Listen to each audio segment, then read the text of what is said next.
काम तुम्हारे मुनाफिकों वाले हैं और मस्जिद में मोमिन बन के जा रहे हो, लेकिन अल्लाह तुम्हें कभी माफ नहीं करेगा। इतनी हैरानगी से क्या देख रहे हो? चाहे जितने नेक और अच्छे इंसान बन जाओ, लेकिन अल्लाह तुम्हें कभी माफ नहीं करेगा। तुम्हें क्या लगता है तुम ये सब करने से अच्छे इंसान बन जाओगे, लेकिन तुम्हारी बचकिश कभी नहीं होगी। हकीकत तो ये है कि तुम कभी अच्छे इंसान थे ही नहीं। अपनी जुबान को ना काबू में रख लो। जो भी मुंह में आ रहा है बकी जा रहे हो। क्या जानते हो मेरे बारे में? कुछ भी नहीं जानते हो तुम मेरे बारे में, समझे? जानता तो मैं बहुत कुछ हूँ, बस मैं चुप हूँ तो मुझे चुप ही रहने दो। लेक्चर तो ऐसे दे के जा रहा है जैसे सबसे बड़ा आलिम और मुफ्ती भी यही हो। चाहे तुम जितने हाजी नमाजी बन जाओ, लेकिन अल्लाह तुम्हें कभी माफ नहीं करेगा। और अल्लाह से कभी उम्मीद भी मत रखना कि तुम्हारे जैसे शख्स को अल्लाह ताला माफ करेगा, कभी भी नहीं करेगा। और ये हाजी नमाजी बनने का दिखावा छोड़ दो, अब तुम्हारे ऊपर ये बिल्कुल भी अच्छा नहीं लगता। ओ मिस्टर, तमीज और हद में रह के जरा बात करो। तुम कौन होते हो मुझे बातें सुनाने वाले?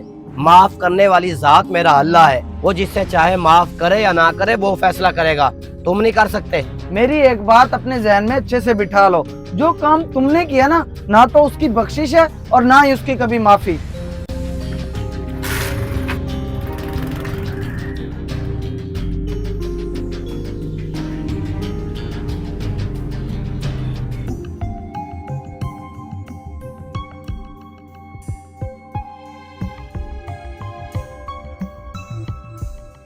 अब ये किस बेगैरत ने घटिया हरकत कर दी है?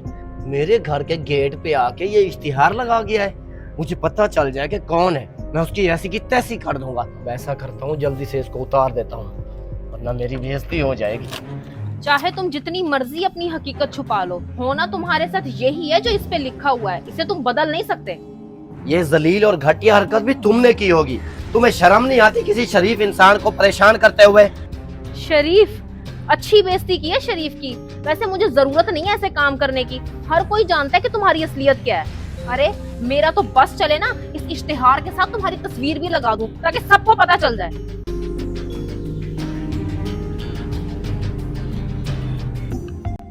ऐसा कौन सा कारनामा सर अंजाम दे दिया है मैंने जो लोग मुझे इतनी इतनी बातें सुना रहे हैं?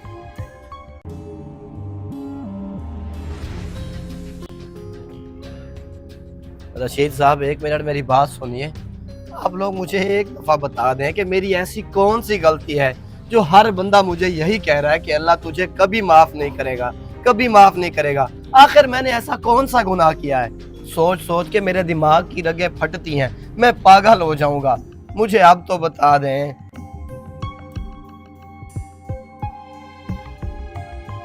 ये आपने क्या किया है?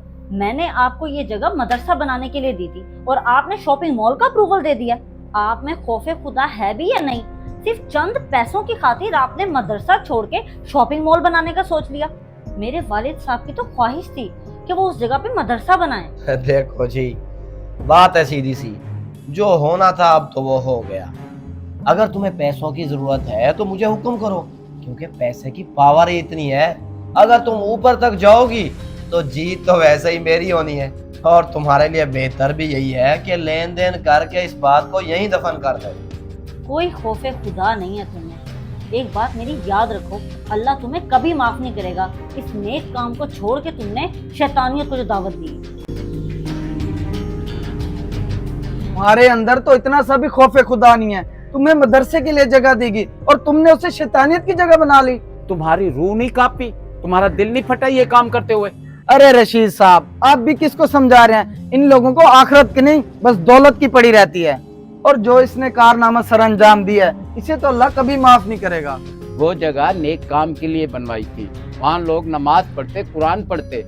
वो जगह इबादत के लिए बन जाती। जिसने जमीन दी है उसे भी सवाब मिलता, तुम मदरसा बनवाते तो तुम्हें भी सवाब मिल जाता। लेकिन अफसोस, जिसने तुम्हारे पे भरोसा किया तुमने उसे भी धोखा दिया।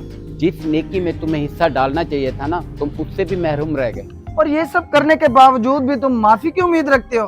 हकीकत तो यह है कि अल्लाह तुम्हें कभी माफ नहीं करेगा।